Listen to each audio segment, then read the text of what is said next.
Kangjeng Nabi sebab Kangjeng uswatun hasanah makin deket ka Kangjeng Nabi makin loba urang nyadap ilmu ti Kangjeng Nabi lobakeun maca sholawat engke urang menang ilmu laduni mah lobakeun maca sholawat bae ge engke ge jul ilmu teh teu karasa ku urang pokona mah bakal na ku Gusti Allah dibere ilma ma'alam ya man amila bima alima allamahullahu ilma ma'alam ya ngamalkeun kana ilmuna bakal dibere ilmu nu nyana can nyaho laduni berarti lamun ngandelkeun urang teh ngaji di guru ngandelkeun urang mutolaah sakumaha sih lobana moal bisa tapi ketika urang dibere ilmu laduni ku Gusti Allah tinggal nyomotan trot kula boga babaturan waktu di pondok hebat jasa hebat geus segala rupana hebat cawadin datang ka guru menta mangmotolahakeun kitab tah kadinya pangmotolahakeun hasilan ke kamamakeun ka dieu di samping teh kaburu aya maksud masalah nomor kedua nyoba bae di mutolah kunyana ya Allah ku hebat-hebat waktu di pondok babaturan kula kunaon eta bisa kos kitu nyana teh eureun maca sholawat pas malam Jumat sare reup ebrak jol Kangjeng cakang assalamu alayka bismillahirrahmanirrahim yaqul hadis hiji wujubu zakat birrikas tawi kang awali ku wajib zakat ing dalam rikas gua jumhur ngucap sapa ulama jumhur qaliluhu kathiruhu sa'u tawi kiri rikas dan rikas iku sa'un pada tik jumhur bahasa tik tetap bayak ku wajibu fiha khumus wajib ing dalam rikas apa seperlima kalau syafi'i fi jadid macam syafi'i imam syafi'i dalam kau jadid ila syaratun nasabihi maring dan syaratkan nasabihi ing dalam rikas kau jadid rikas tetap disyaratkan nisab gisbala tajibu zakat fima dunan nisab bakal wajib apa zakat di dalam barang kang kurang dalam sanisab illa zakana fi milkihi ma yakamilu angin tatkala ikut tetap ing dalam miliki apa barang kang nyempurnakeun nyama kuing rikas injin sindap qadil mawjud saking jenis logam kang mawjud Ugora ngucap ya syafi'at dan mening syarat wajib zakat awi syarat wajib zakat ayakuna iku entahana ya ujub iku minan naqdai tetap saking masalah au gairi mata saking liane karan naqdai lillahil hadith kena ngalirik lahir hadith wabi lan karan syaratu Goratil Hanafiyatu ngucap sebab bangsa Hanafiyah dal maning likauni kenana ni Hanafiyah wajibah khumusa ku ngawajibkan ya Hanafiyah yang khumus waja'aluhu wa nandarakan ya Hanafiyah yang khumus fayaning fe wajibah Ahmad dan ngawajibkan siapa Imam Ahmad ay santri mengenakan mawa kitab buku nyoretna anu lain santri mah ngebengong ben kos ku body attack rubal usring 1/4 perpuluh wajah zakatan lan nandakeun ya Ahmad ing rubal usri zakatan ing zakat bongana teu marondok wa inda malikin lan iku tetep ing dalam munggu Imam Malik riwayatani tawa riwayat al-qaul ini ka qaul ukiya kulun minum lan jaritakeun apa saban kang suci saking karena kaulain Ibnu Al-Qasim Zakim Ibnu Al-Qasim dua bayanun qadari zakat rikas utai kang kaping dona iku martalakeun ukuran zakat rikas wa humus lan utai qadari iku 1/5 lianau nazatuna ya rikas sakhraja iku dontakeun rikas bila anain kalawan wara capek bikila fil ma'adin kalawan perbedane pirang-pirang ma'din pirang-pirang ma'din pertambangan baina bagasatuna ma'din latu sakhraju iku raden taken ya ma'din lebih masyaqatina ing kalawan masyarakat pertambangan mah kudu ngagali geus ngagali kudu dicokotan cokotan ditumbuk diayak capek ilu bayan wan lawaji dari gas badal khajal khumus yamliku arba'ata akhmasih tapi gambing telunaiku martalakan satu nongkang numing rikas dalam sahusane tuakan yang seperlima iku ngamiliki wajib ing papat pirang-pirang perlima rikas an Umar wallahu a'lam bissawab.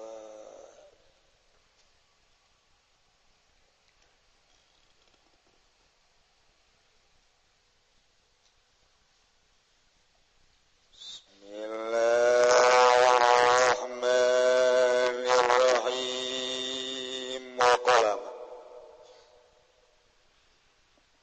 lan den arani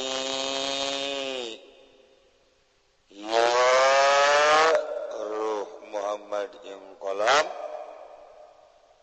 likaunihi karena ananya qalam sababan iku dari sabab linaqqa lil ilmi kadue ngalikeun ilmu kama annal ilma kaya oleh satuhuna ilmu sababun lahu iku dari sabab lahu kadue naqqa ya alamil huruf ing dalam alam huruf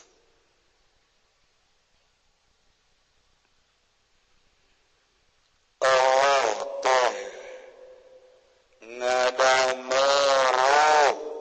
Kangjeng Nabi Muhammad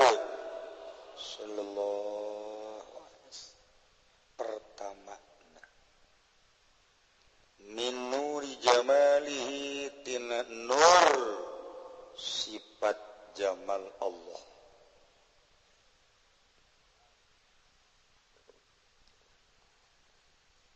satuna tina nur kangjeng di dalam nuri awwalu ma khalaqallahu ruhi wa awwalu ma khalaqallahu nuri wa awwalu ma khalaqallahu al-qalam wa awwalu ma khalaqallahu al-aqlu disebutkan ruhi nuri qalam akal fal muradu minha syai'un wahid nu dikarepkeun tina beda-beda bahasa tetap hiji wa huwal haqiqatul muhammadiyah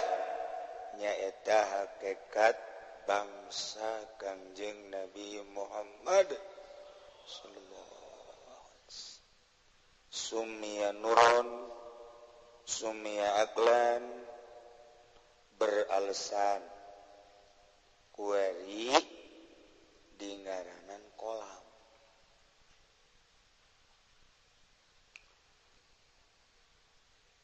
inu mantap di ngaranan kolam likauni lantaran kolam eta nu ngaji mah nyaho kolam pena nu teu ngaji mah kolam bisa renang kana di dinya. Oh, kata geus eta ngaji mah. Ese bae.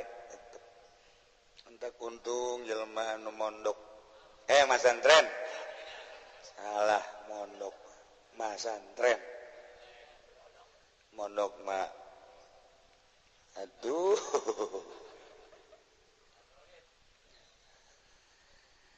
Penah eta likaunihi sababan linaqlil ilmi nu mantap dingalanan kolam lantaran kolam teh jadi sabab kana mindahkeun ilmu tina ucapan guru doroba tulis doroba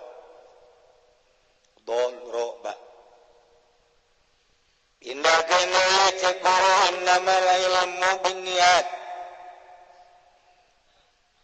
tulis ilmu kumaha niatna sing ade kemudian cek guru salat imaduddin tulis wahyu ti Gusti Allah disampaikan ka Kangjeng melalui malaikat Jibril alaihissalam ditalar sampaikan ku Kangjeng ka para sahabat eta cerdas sahabat maka talar dulu sahabat teh katalar wahyu merenung Sayyidina Abu Bakar Sayyidina Umar Sayyidina Utsman lamun bangsa kami nu cerdas geus marawat engke di tahun 2000 bakal kumaha jelema teh lantaran lain khusyuk kana Al-Qur'an TV jeung HP wah cilaka ya coba tulis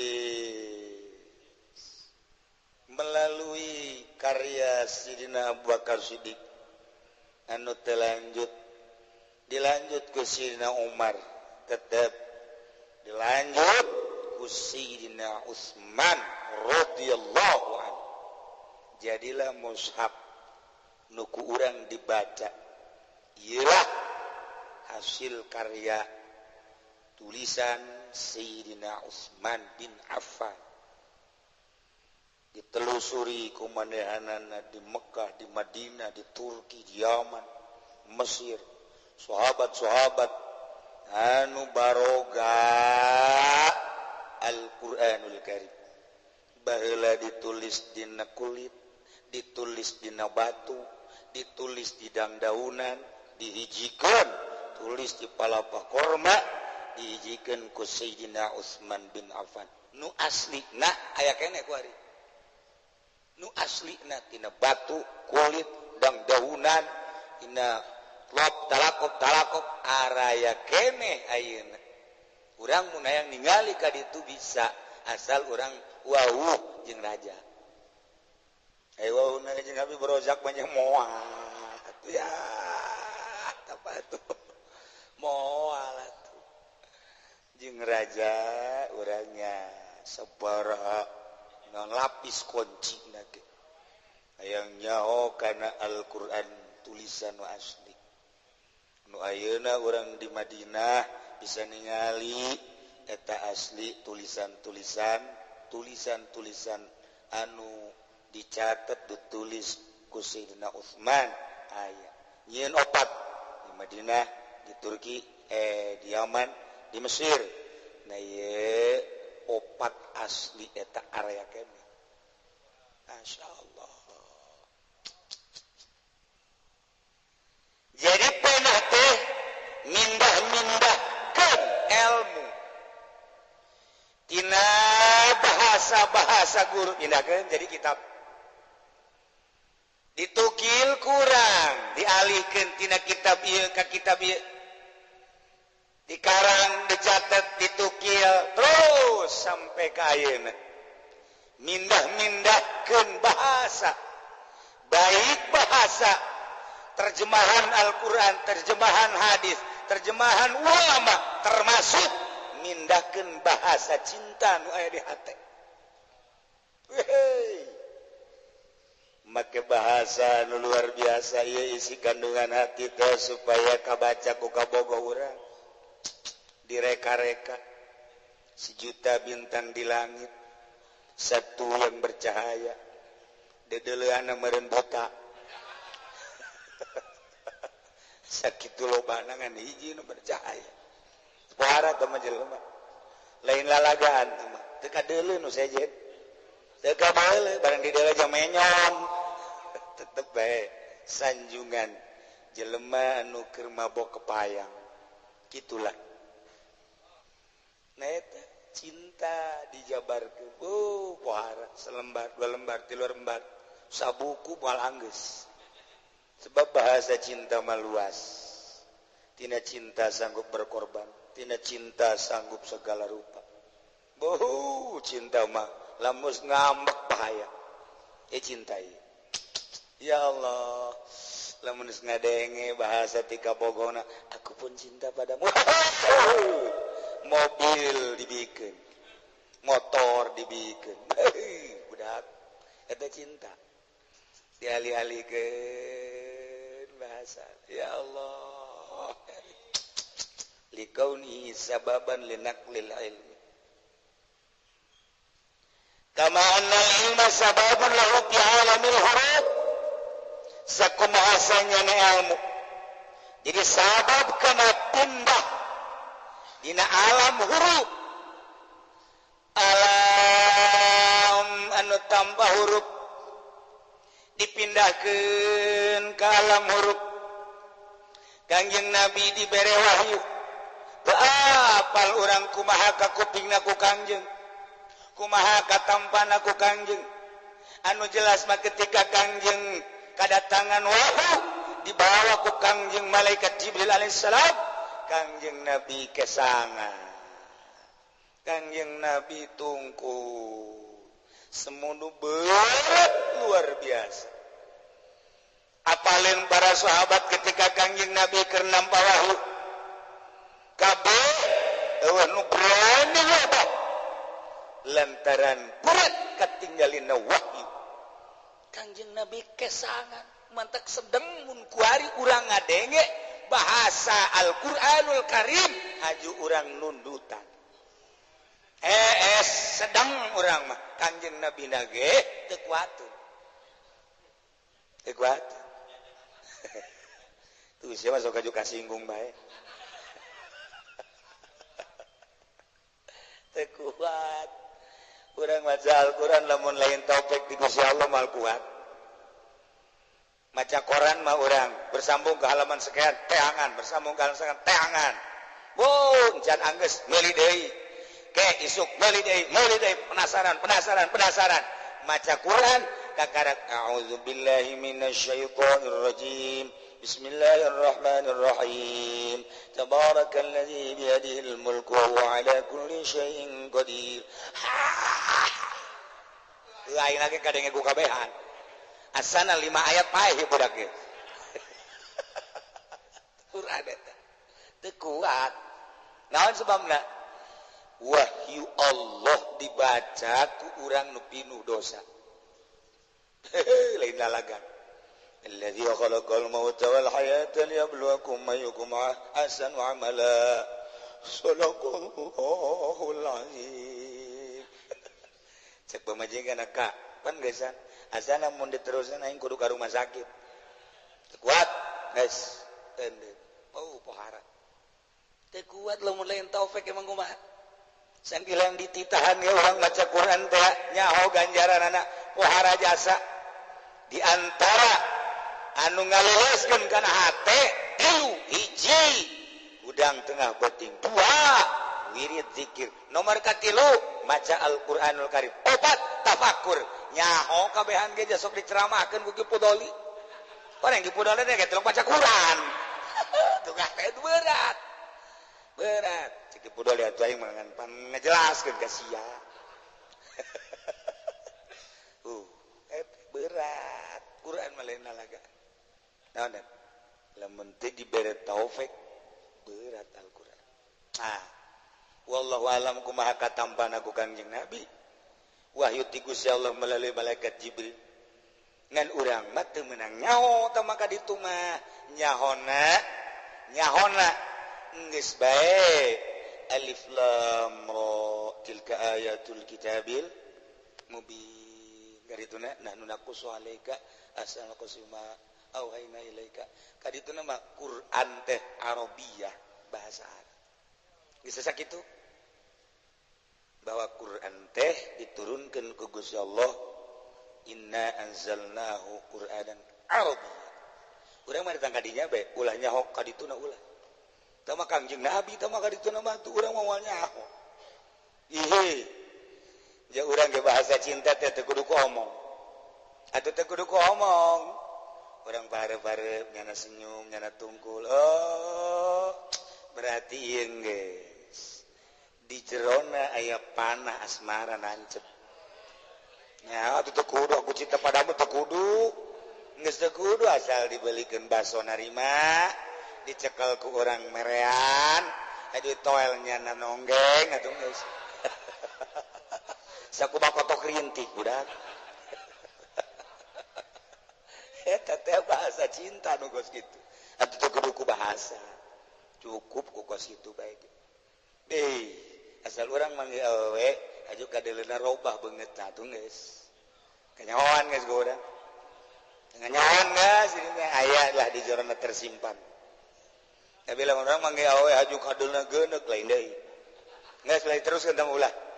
Ulah we kajen hukum hage. Tapi jerona lain deui. Bahasa-bahasa anu teu kudu make bahasa lisan. Innal kalama la fil fuadi wa innama ju'ilal lisanu. Ya, atawa dina imriti teh asyarat bitarfil aini fi fatahli. Isara kutungtung panon kelantaran sieun ka ahlina jadi aya kabogona apanggi dinu rame sieun ka indung sieun ka bapa cukup ku isara itu neule ieu neule atuh main kedip itu saya imriti bisa ada asyarat bitarfil aini fi fatahli ya Allah ya Rabbi atuh teu kudu coba dong nyatakan aku ingin mendengar lah kata mongkos gitu mah belum orang kampung teu kudu gitu geus bae asal coba aku pegang cinggirmu atuh bani orang kampung Melayu bobogohan jeung orang sepatan atuh kieu campur-campur lu gua cariin aigok di sini masa make aigok Junet, lu kemana aja emang? Gue dari pagi lihat-lihat lo ya kagak ada. Emang dari mana lu? Dari pasar. Oh lu ke pasar? Ya palingan gue cari-cari ya kagak ada. Itu orang sepatan nih toko situ. Itu kurang aja bisa. Sebab santri orang sepatan ayah, kampung Melayu ayah. Penting baik ngarobrol orang Jawa orang Kronjo. Kukur sok didengekeun bae. Wih semua konon, wih ajak deh. Gula sok lupa kegeran bae aing mesti kanyahoan. Padahal mah aing ngintip kanyana. Aduh, santri geus kitu aja ge we deh. Kebel-kebel ka Sunda tolong. Atuh tita tadi bae cek urang bahasa Sunda sia. Make Jawa. Premen.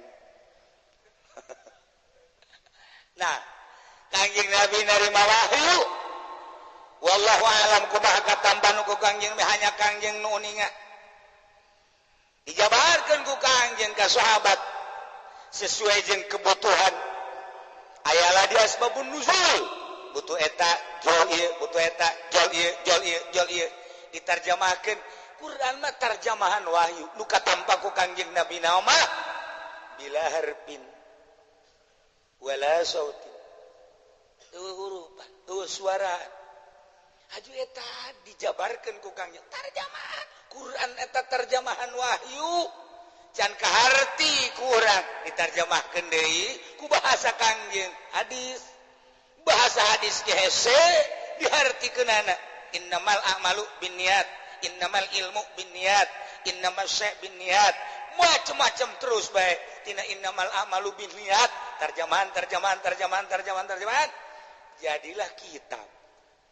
kitab ge can kabaca kene kitab ge teu kabaca kene ku urang mah can ngaji amil can ngaji jurumiyah mah hese bae can ngaji eta mah hese terjemahan jadilah majalah jadilah koran terjemahan tuh na diterjemahkeun tina wahyu kana Al-Qur'an aya hurufan guarima aya suaraan mun dibaca hasil naon eta kolam sababan linaqlil ilmi kama annal ilma sababun lahu bi alamil huruf. Kangjeng Nabi nu mantak di ngaranan kolam sakumaha kolam mindah-mindahkeun ilmu horeng Kangjeng Nabi ge mindah-mindahkeun ilmu di alam huruf. Nu urang teu apal di luar eta kuari jadi apal. Pindahkeun ku Kangjeng Nabi haram zina, haram mabok, haram bersentuhan jeung lain mahram, wajib salat, wajib puasa, wajib haji. Kangjeng Nabi mindah-mindahkeun ilmu tina wahyu didakwahkeun ku Kangjeng Nabi. Masya Allah karim. Sakumaha urang deket ka Kangjeng Nabi, urang deket ka Kangjeng Nabi, loba urang meunang nyadapna. Nyadap ilmu ti Kangjeng Nabi na pohara. Makin deket ka Kangjeng Nabi, makin loba ilmu nu disadap. Makin loba nu kurang didakwakeun. Moal anggeus ilmu Kangjeng disadap ku urang. Kitu keneh ilmu wali-wali Allah moal anggeus. Moal anggeus dipindah-pindahkeun sakumaha kolam mindahkeun ilmu melalui catatan-catatan Kangjeng Nabi mindahkeun ilmu tina wahyu kana alam huruf kuari urang ge nyadap ka Kangjeng Nabi sebab Kangjeng uswatun hasanah. Makin deket ka Kangjeng Nabi makin loba urang nyadap ilmu ti Kangjeng Nabi. Lobakeun maca sholawat engke urang meunang ilmu laduni. Laduni mah lobakeun maca sholawat bae ge. Engke ge jujul ilmu teh. Teu karasa ku urang. Pokona mah bakalna ku Gusti Allah dibere ilma malam ya. Man amila bima alima allamahullahu ilma malam ya. Ngamalkeun kana ilmuna bakal dibere ilmu-ilmu nu nyana can nyaho. Laduni berarti lamun ngandelkeun urang teh ngaji di guru, ngandelkeun urang mutolaah, sakumaha sih lobana moal bisa. Tapi ketika urang dibere ilmu laduni ku Gusti Allah, weh tinggal nyomotan, trot. Atuh ku Gusti Allah diberean tek nyaho kana salahna batur. Salah. Eta geuna teh salah padahal urang can ngaji can nyaho. Can nyaho na laduni. Nyaho urang boro-boro eta cacak-cacak nu ikhlas jeung nu teu ikhlas ka nyahoan. Ieu kiai lain deui mah ceramahna berarti aya muatan ieu kajian gugumah ge muatan pilkada ka nyahoan. Ieu muatan partai ieu ka nyahoan. Ieu muatan organisasi ieu ka nyahoan. Ieu muatan ria ieu atuh ka nyahoan bae. Di mana eta? Hese nyaritakeunana teh mah kos kitu mah sebab laduni. Yo laduni nah iyalah Kangjeng Nabi nu mantak di ngaranan kolam wajah tasmiyahna sakumaha kolam sok mindahkeun ilmu Kangjeng Nabi ge mindahkeun ilmu di alam nu urang teu apal wahyu sumpingna ka Kangjeng Nabi wallahu alam kumaha tetapi dipindahkeun ka alam huruf. Wari iya hasil Kangjeng Nabi Quran, hadis, wacan kumaha ge Imam Syafi'i ngarang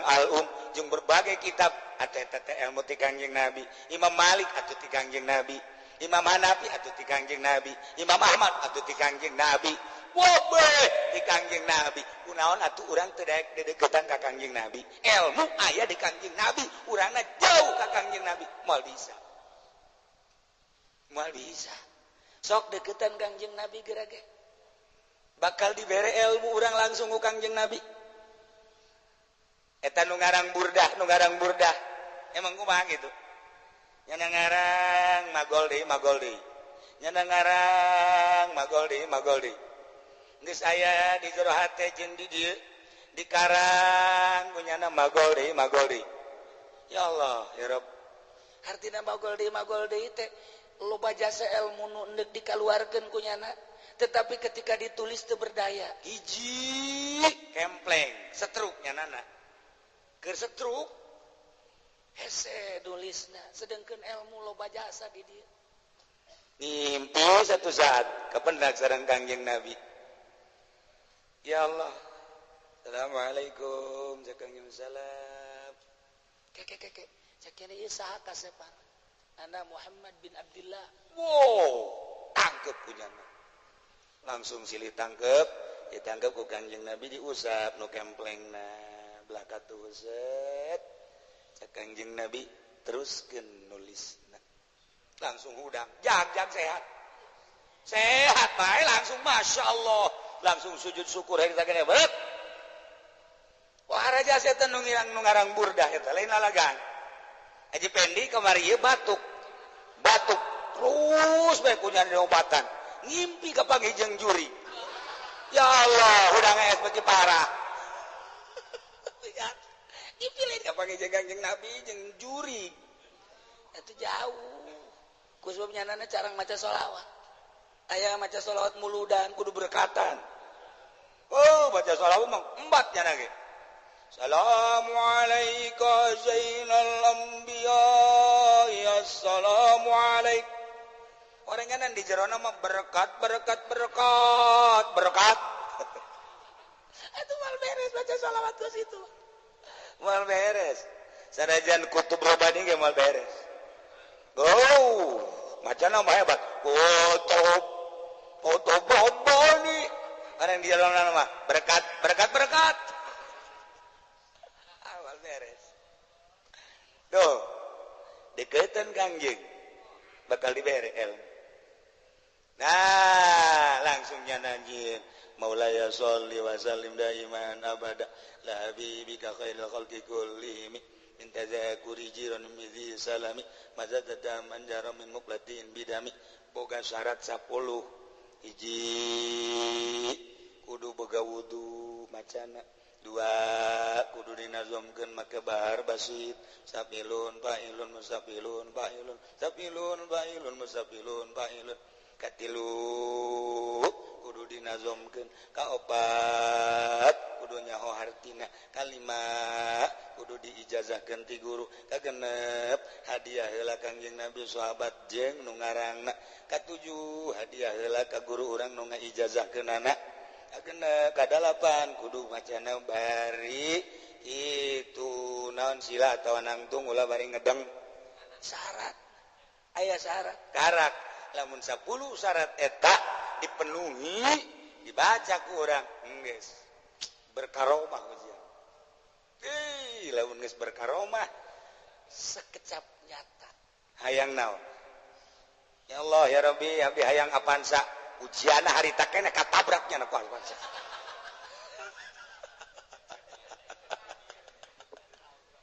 aduh ya Allah ya Rabbi eta lain lalagan eta Syekh Khuriyuti anu nyarahan itu non burdah ngimpi deui bae disarahan Imam Khuriyuti eta teh nyarahan teh sambarangan cek nyana ieu lamun teu disarahan moal kaharti sebab ieu bahasa wali jeung bahasana teu kaluar tina majaz kinayah jeung tasbih majaz kinayah jeung tasbih duh mun dibaca ku jelema bodoh hese amat syarahan ku nyana hiji-hiji kalimat dan terus pamaksudanana jeung hikmah-hikmahna eta bisa kos kitu kumaha nyana maca sholawat heula teu eureun-eureun ka Kangjeng Nabi sadetik teu eureun maca sholawat terus baca sholawat ngimpi ka pendak sareng Kangjeng aya naon maneh boga maksudna kula hayang ngajelaskeun ieu burda aju geus aya di dieu pimaksudana mah tapi hiji kulasana berat amat jeung hayang izin we ti Kangjeng Nabi can apal eta teh sugan teh lain Kangjeng begitu cuk cek nyana kok ieu beda amat jelema seungit ngailiwir nya hebat na pohara barang cek nyana teruskeun didoakeun diizinan nanya Kangjeng wah rangkulannya karak diteruskeun ngararimpi kabeh jeung Kangjeng Nabi kula boga babaturan waktu di pondok hebat jasa hebat geus segala rupana hebat cawadin datang ka guru menta mangmotolahakeun kitab tah kadinya pangmotolahakeun hasilan ke kamamakeun ka dieu di samping teu kaburu aya maksud masalah nomor kedua nyoba bae di mutolah kunya ya Allah ku hebat-hebat waktu di pondok babaturan kula kunaon eta bisa kos kitu nyana teu eureun maca sholawat pas malam Jumat sare reup ebrak jol kangjeng cak kangjeng dibere cai dia inum diinum punya lak-lak ti kangjeng Nabi seep gelas set udah kararasakeun keneh montok elmuna pohara jasa lain lalagaan eta ngararimpi cenah batur ngimpi ai kiai ulah sok nanya aing sok juga aing bae sih bukan sentimen deh sih mah aduh atuh kulanya loba ngimpi mah atuh loba tuh aja pengen mah ngomong saja bian bae pannya nama ini ada sentimen ya nama emang asal kula ngimpi bagus nya nama ti lo ka bawah heran pernah ngimpi ka pangijeun seorang wali nya nama teu aja ka pangide jeung nya eueuh can orang bae ka pangijeun wali jeung ulama nya aya can orang berarti wallahu alam tah pangjabarkeun bae pokona aduh lamun kitu mau naik ka gunung jeung nya bener pernah ragag nyana nu ragag gua mah henteu nah ieu kangjeng wajah tasmiyah nu bantah kangjeng di ngaranan kolom lantaran kangjeng ngalih-ngalihkeun ilmu tina alam nu urang teu hafal ka alam huruf kuari urang jadi hafal ieu teh berkat kangjeng Nabi Muhammad sallallahu alaihi wasallam Imam Syafi'i moal bisa ngarang lamun lain dedeukeutan ka kangjeng Imam Malik moal bisa ngarang lamun lain dedeukeutan ka kangjeng wali-wali moal bisa ngajabarkeun tentang ilmu katauhidan lamun lain di kangjeng buabe ti kangjeng lamun Syekh Rajab ngimpi jeung kangjeng sering lamun Syekh Aziz baheula ngimpi jeung kangjeng orang Amerika Habib Lutfi geus ngimpi jeung kangjeng sababaraha wali-wali Allah eta teh kan berhikmah ngimpi jeung kangjeng mah lain lalagaan mawa keyakinan mawa kitu keberanian mawa percaya diri mun urang ngimpi ka panggih jeung kangjeng Nabi Muhammad sallallahu alaihi wasallam tuh nu mentak ge asal akur ucap jeung pagawean jeung kolbu jeung ilmu bakal ngimpi jeung kangjeng bakal lamun urang masih kene arareget di jero hate moal waka ulah baheula pernah nanya ka almarhum Mbah eta si ngimpi ka panggih jeung kangjeng Nabi ngan kangjeng jauh jasa jauh kangjengna di ditu ribuan jelema leutik kadeleuna belaka tu Sina Abu Bakar belaka Sina Utsman teu kadeleun jauh jasa kunaon sih Pak siana loba dosa geus bae teu ngomong deui aing jeung teh dikitukeun sia loba dosa jadi jarak jeung kangjeng Nabi jauh jasa teu kadeleun sok geura beresan dosa sia bakal kadeuleu ge urang deukeut ka kangjeng kumaha diri urang kebersihanana jeung kasepna kangjeng seungitna kangjeng kumaha kebersihan urang sia lamun kadeuleu sakitu ge bagus dibere ngimpi cenah tah ngan jauh jasa teu kadeleuna naon siana gede dosa geus aing teu ngomong-ngomong deui dari teh sugan teh dosa noreng loba ese jeung kangjeng mah tapi lamun urang ngimpi ka panggih jeung bangsa nu kararitu tah komo jeung kangjeng moal kapopohokeun salilana jeung jadi isin mun besi dicarekan ku kangjeng isin besi ditegor ku kangjeng isin akibatna urang loba maca sholawat asa hadir kangjengna loba maca Quran asa hadir kangjeng Nabi urang malantaran atuh tilok ngimpi jeung can pernah ngimpi atuh biasa bae aya urang mah maca sholawat lamun loba jelema maca Quran bengis maca Quran lagi lamun diondang muludan nah itu dong orang mah teu kangjeng Nabi teh mindah-mindahkeun ilmu ti Gusti ka kangjeng ti kangjeng ka umatna Masya Allah nu mantak kangjeng di ngaranan kolam sebab mindah-mindahkeun ilmu jadi paruhul Muhammadiyyu wallahu a'lam bishawab.